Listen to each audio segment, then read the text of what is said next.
Hello students, मैं नयन वाशने स्वागत करता हूं आप सभी का आपके अपने प्लेटफॉर्म ब्लिस एकेडमी पर, where we provide education with humility. I hope आप सभी अच्छे हैं। ये इंडियन पॉलिटी सीरीज का लेक्चर 2 है। इंडियन पॉलिटी आपसे एमयू 11th एंट्रेंस एग्जाम्स के अंदर पूछी जाती है 2 मार्क्स की। तो इस सीरीज के अंदर हम उन सारे ही टॉपिक्स को कवर कर रहे हैं इंडियन पॉलिटी में से, जिसपे प्रीवियस ईयर्स के अंदर क्वेश्चन आपसे पूछे जा चुके हैं। इस लेक्चर के अंदर भी हम इंडियन पॉलिटी में से parts and sources of Indian constitution को डिस्कस करेंगे। प्रीवियस लेक्चर के अंदर हम कॉन्स्टिट्यूशन का ओवरव्यू ले चुके हैं, तो अगर आपने वो लेक्चर नहीं देखा है तो ऊपर मौजूद आई बटन को प्रेस करके आप उस वीडियो लेक्चर को देख सकते हैं। तो चलिए शुरू करते हैं। तो सबसे पहले इस लेक्चर के अंदर हम बात करेंगे पार्ट्स ऑफ इंडियन कॉन्स्टिट्यूशन के, यानी कि जो इंडियन कॉन्स्टिट्यूशन है उसके अंदर कितने पार्ट्स हैं। तो जिस तरीके से जब हम कोई बुक लेके आते हैं उसमें कई सारे चैप्टर्स होते हैं जिसमें डिफरेंट टॉपिक्स इंक्लूड करे गए होते हैं उससे रिलेटेड, तो वैसे ही इंडियन कॉन्स्टिट्यूशन को एक सिंपल डॉक्यूमेंट बनाने के लिए जो इनके ड्राफ्टिंग कमेटी के हेड थे डॉक्टर बी आर अम्बेडकर और बाकी के लोग, उन्होंने क्या किया, कॉन्स्टिट्यूशन को बहुत ही सुंदर रूप में काफी सारे पार्ट्स में बांटा। तो प्रेजेंट में इंडियन कॉन्स्टिट्यूशन के अंदर टोटल 25 पार्ट्स हैं। ठीक है, आखिरी जो पार्ट है उसका नंबर बेसिकली 22 है, क्योंकि ये जो पार्ट्स हैं इनके बीच में कई सारे सब डिविजन्स भी हैं। तो इन टोटल इस तरीके से जब हम सबको ऐड अप करते हैं तो कॉन्स्टिट्यूशन के अंदर टोटल 22 की जगह 25 पार्ट्स बैठेंगे ना। जनरली आप जब जगह जगह पढ़ने को मिलता है तो आप वहाँ पे देखते हैं कि कॉन्स्टिट्यूशन के अंदर 22 पार्ट्स हैं।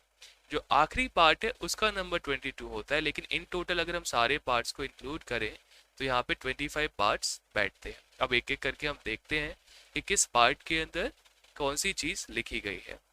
तो जो पार्ट नंबर 1 है, ठीक है, या फिर हम कहेंगे जो चैप्टर 1 है, उसके अंदर बेसिकली इंडिया के बारे में इंट्रोडक्शन दिया गया है, जो कि आर्टिकल 1 से लेके 4 के बीच में है। जैसे इंडिया क्या है, इंडिया की स्टेट्स कौन सी रहेंगी, तो इससे रिलेटेड जो बातें हैं वो पार्ट 1 के अंदर बताई गई हैं।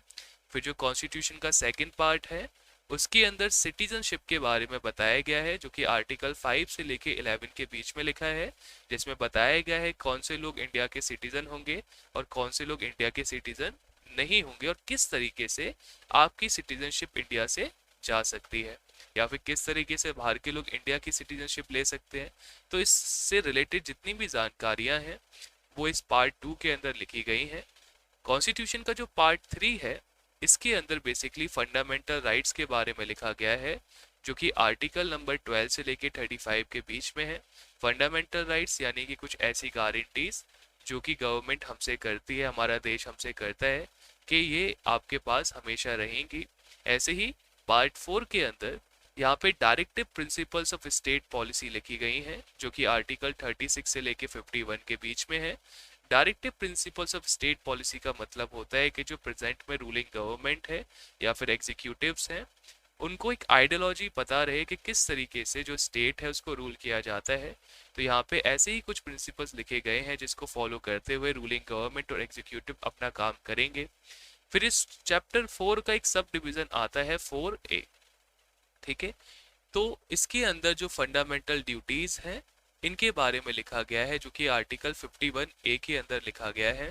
देन चैप्टर 5 या फिर हम कहें जो पार्ट 5 है उसमें यूनियन के बारे में बताया गया, यानी कि इंडिया क्या है और किस तरीके से क्या है इसकी बाउंड्रीज तय होंगी। फिर पार्ट 6 के अंदर स्टेट के बारे में बताया गया है कि स्टेट की क्या पावर्स हैं, किस तरीके से क्रिएट वगैरह किया जा सकता है। अब जो पार्ट नंबर 7 था उसको 7th अमेंडमेंट एक्ट ऑफ 1956 के तहत इसको कॉन्स्टिट्यूशन में से डिलीट कर दिया गया था। अगर पार्ट 8 की हम बात करें तो यहाँ पे यूनियन टेरिटरीज के बारे में बताया गया है। पार्ट 9 के अंदर पंचायत के बारे में बताया गया है। फिर इसका एक सब डिवीजन है 9A, जिसके अंदर म्यूनसिपैलिटी के बारे में बताया गया है। 9B के अंदर कोऑपरेटिव सोसाइटी के बारे में।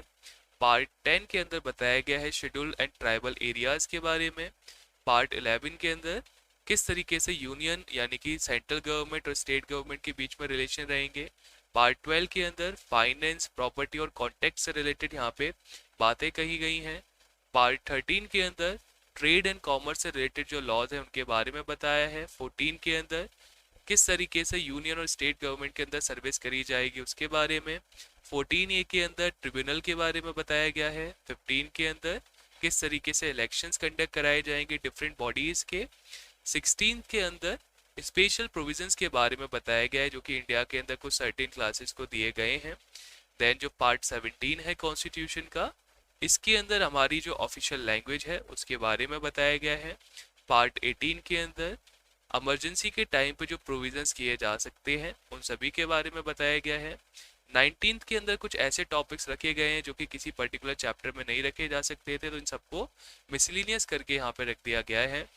फिर 20 के अंदर बताया गया है किस तरीके से अगर कॉन्स्टिट्यूशन में कोई आपको चेंजेस लाने हैं तो उन चेंजेस को किस तरीके से किया जाएगा, यानी कि जो अमेंडमेंट है उनके बारे में बताया गया है। फिर 21 के अंदर टेम्पररी प्रोविजंस, यानी कि थोड़े टाइम के लिए जो किसी कंडीशन को संभालने के लिए प्रोविजंस किए जाएंगे उनके बारे में यहाँ पे डिस्कस किया गया है।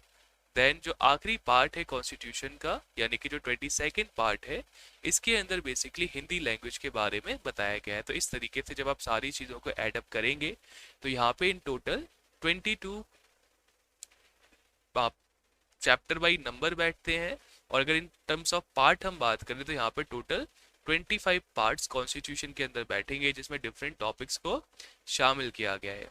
अब इसके बाद अगर हम बात करें कि जो ये हमने कॉन्स्टिट्यूशन बनाया तो इसके अंदर जो भी बातें कही गई हैं इसके लिए हमने कहीं से कोई इंस्पिरेशन ली गई होगी।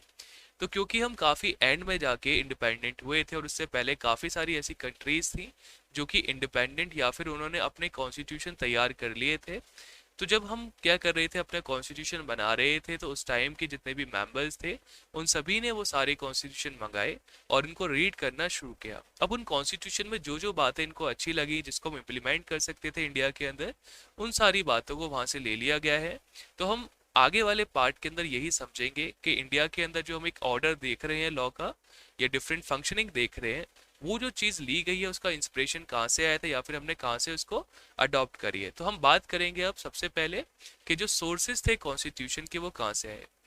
तो जो पहला सोर्स है जो कि लगभग 80% है प्रेजेंट टाइम के कॉन्स्टिट्यूशन का, ये बेसिकली जो एक्ट ऑफ 1935 था जो कि ब्रिटिश गवर्नमेंट ने हमारे लिए पास करा था, इसको हूबहू वैसे ही मान लिया गया है। अब एक्ट ऑफ 1935 से हमने क्या क्या माना, जैसे फेडरल सिस्टम, यानी कि जो पावर है हमारी वो सरकार ने क्या कर रखी है, डिवाइड कर रखी है। ठीक है, जनरली दो पार्ट के अंदर, यानी कि मेनली सेंट्रल गवर्नमेंट और स्टेट गवर्नमेंट। और फिर जब आगे जाके हमको लगा कि स्टेट गवर्नमेंट भी पावर ज़्यादा है तो लोकल के पास भी जाना चाहिए, तो फिर हमने थर्ड टायर जो था गवर्नमेंट का, लोकल गवर्नमेंट, जिसमें आपकी पंचायत और म्यूनसिपैलिटीज आती हैं, उनको एडअप कर दिया था। तो ये जो फेडरल सिस्टम है इसको कहाँ से अडॉप्ट किया है, एक्ट ऑफ 1935 से। फिर जो ऑफिस है गवर्नर का, यानी कि हर एक स्टेट में हमने गवर्नर्स बैठा रखे हैं, तो आपको याद होगा कि ब्रिटिशर्स के टाइम पे यहाँ पे वाइसरी और गवर्नर जनरल हुआ करते थे। तो ये जो आइडिया था ऑफिस ऑफ गवर्नर का, इसको भी यहीं से लिया गया। इसके अलावा पब्लिक सर्विस कमीशन, यानी कि जो आज हम कलेक्ट्रेट देखते हैं, यानी कि आईएएस ऑफिसर्स वगैरह हैं, इसका आइडिया भी यहीं से आया कि एक पब्लिक सर्विस कमीशन होनी चाहिए ताकि जो सेंट्रल गवर्नमेंट है वो अपने फंक्शंस को प्रॉपर वर्क करा पाए। इसके अलावा एडमिनिस्ट्रेटिव डिटेल्स, यानी कि किस तरीके से जो एडमिनिस्ट्रेशन है उसको किया जाता है, क्योंकि हमने देखा कि ब्रिटिशर्स के टाइम पे काफ़ी अच्छी तरीके से जो भी चीज़ें होती थी उनको नोट डाउन किया जाता था, एक प्रॉपर प्रोसीजर था हर एक काम को करने का।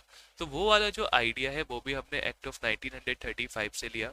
इसके बाद जो अगली इंस्पिरेशन हमने कॉन्स्टिट्यूशन बनाने में ली थी वो बेसिकली आपका कैनेडियन कॉन्स्टिट्यूशन से लिया था, यानी कि जो कनाडा का कॉन्स्टिट्यूशन था वहाँ से भी कई सारी चीज़ें हमने कॉपी करी, जैसे federation with a strong centre, यानी कि जब हमने क्या किया, पावर को डिवाइड किया सेंट्रल गवर्नमेंट और स्टेट गवर्नमेंट के बीच में, तो जो पावर्स थी सबसे ज़्यादा वो किसके पास रखी गई, सेंटर के पास रखी गई, ताकि एट द एंड जो सेंटर है थोड़ा स्ट्रॉन्ग रहे स्टेट गवर्नमेंट के कंपैरिजन में। इसके बाद किस तरीके से स्टेट्स के अंदर गवर्नर्स को अपॉइंट किया जाएगा, ये वाली भी बात ही हमने कनाडा के कॉन्स्टिट्यूशन से ली, और इसके रिलेटेड जो बात लिखी गई है वो आर्टिकल 155 के अंदर लिखी गई है कॉन्स्टिट्यूशन में। इसके अलावा जगह जगह पे जब सुप्रीम कोर्ट को लगेगा कि गवर्नमेंट को क्या है करना है, एडवाइस देने की ज़रूरत है, तो सुप्रीम कोर्ट क्या कर सकता है, गवर्नमेंट को एडवाइस दे सकता है। ये भी हमने कनाडा के कॉन्स्टिट्यूशन से लिया। इसके अलावा अगर कुछ भी ऐसी बात बच रही है जो कि हम कहें स्टेट लिस्ट के अंदर शामिल नहीं की गई है, तो बाकी के जो सारे रेसिडुअरी पावर्स हैं वो सेंट्रल गवर्नमेंट के पास ही रहेंगे। और इसके बारे में आर्टिकल 143 के बारे में बताया है, ये भी हमने कनाडा के कॉन्स्टिट्यूशन से लिया था। इसके बाद अमेरिका के कॉन्स्टिट्यूशन से भी काफ़ी सारी बातें यहाँ पे ली गई थी। तो जो सबसे पहली बात हमने अमेरिका के कॉन्स्टिट्यूशन से ली वो फंडामेंटल राइट्स थे, ठीक है, यानी कि मौलिक अधिकार जो कि हर एक नागरिक के पास होते हैं बाई बर्थ से। इसके बाद इंडिपेंडेंट जुडिशरी का जो कॉन्सेप्ट है वो भी हमने अमेरिका के कॉन्स्टिट्यूशन से लिया। रिटन कॉन्स्टिट्यूशन है ना, यानी कि चीज़ें क्या होनी चाहिए, रिटन में होनी चाहिए। आप याद रखिएगा जैसे इंडिया एक लार्जेस्ट डेमोक्रेसी है, वैसी अमेरिका फर्स्ट डेमोक्रेसी थी वर्ल्ड की, यानी कि अमेरिका सबसे पहले एक ऐसी स्टेट या कहीं एक ऐसी कंट्री बना था जो कि डेमोक्रेटिक था। इसके अलावा जो पोस्ट है वाइस प्रेसिडेंट की वो भी हमने अमेरिका से कॉपी किया है। जुडिशियल रिव्यू, ठीक है, ये वाला जो कॉन्सेप्ट है इसको भी अमेरिका से लिया गया। इसके अलावा इम्पीचमेंट ऑफ प्रेसिडेंट, यानी कि जब प्रेसिडेंट पे भरोसा उठ जाए तो प्रेसिडेंट का क्या करा जाता है, इम्पीचमेंट किया जाता है। तो ये वाली बात भी अमेरिकन कॉन्स्टिट्यूशन से आई जो कि आर्टिकल 61 के अंदर इंडियन कॉन्स्टिट्यूशन में लिखी गई है। और प्रियम्बल की जो वर्डिंग है, यानी कि प्रियम्बल में जो भी शब्द लिखे गए हैं, जिस तरीके से लिखे गए हैं, ये जो कॉन्सेप्ट है ये भी कहाँ से लिया गया था, अमेरिका के कॉन्स्टिट्यूशन से लिया गया है। इसके बाद ब्रिटेन के कॉन्स्टिट्यूशन से भी हमने काफ़ी सारी चीज़ें ली। जैसे पहली चीज़ है पार्लियामेंट्री फॉर्म ऑफ गवर्नमेंट, यानी कि हमारी जो गवर्नमेंट है वो पार्लियामेंट्री जो प्रैक्टिसेस हैं उनको फॉलो करती है। दूसरा कैबिनेट सिस्टम, यानी कि जो प्राइम मिनिस्टर है उनके पास क्या होती है, कैबिनेट होती है, वो मिलके क्या करते हैं, मेजर चीज़ों पे डिसीजन लेते हैं। सिंगल सिटीजनशिप, यानी कि एक नागरिक केवल एक ही सिटीजनशिप रख सकता है। अगर आपने किसी और देश की नागरिकता यहाँ से ली तो आपकी इंडिया की नागरिकता चली जाती है।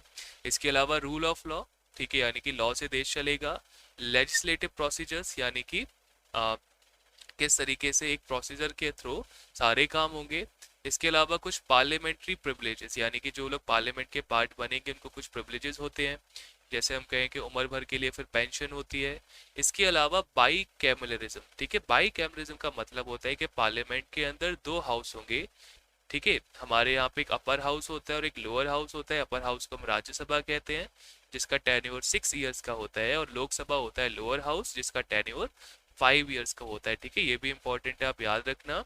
इसके बाद फ्रेंच की कॉन्स्टिट्यूशन से हमने कॉपी किया रिपब्लिक, ठीक है, यानी कि जो सुप्रीम पोजीशन है डिसीजन लेने की वो लोगों के द्वारा चुनी जाएगी।